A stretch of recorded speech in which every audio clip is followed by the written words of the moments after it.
Ciao a tutti, oggi facciamo un video per capire quanto sono distanti le cose essenziali dalla casa di Bomarzo. Quindi questo è il portone d'ingresso e adesso andiamo a piedi. Qui a destra troviamo subito un forno che fa tutti i prodotti da forno buonissimi, dolci, pizze e cose spettacolari. Qui se c'entrate ci lasciate lo stipendio. Qui subito troviamo via Luciano Fosci, troviamo una scuola.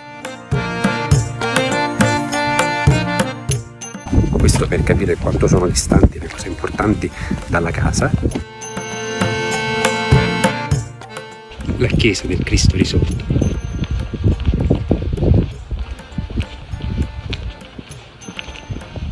Troviamo l'ufficio postale, la scuola e non è neanche finito, a parte che qui c'è un piccolo campo di calcetto.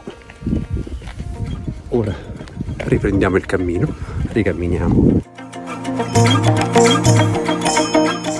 Volendo potremmo anche girare per via Pastrengo, ma è più diretto da qua, quindi riprendiamo la via principale.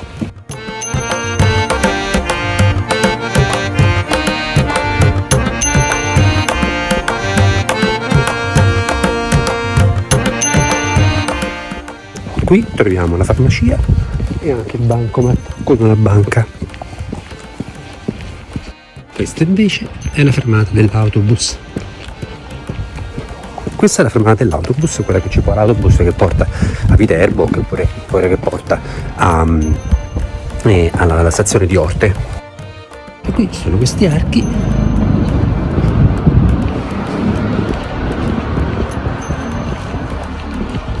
con altri negozi.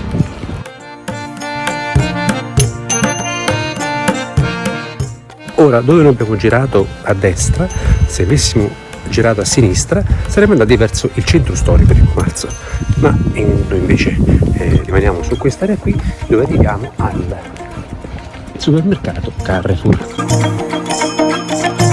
Qui abbiamo il supermercato Carrefour e andando su questa salita, che tra l'altro questa è la strada che si ricollega con quella della chiesa del Cristo risorto, troviamo invece i carabinieri.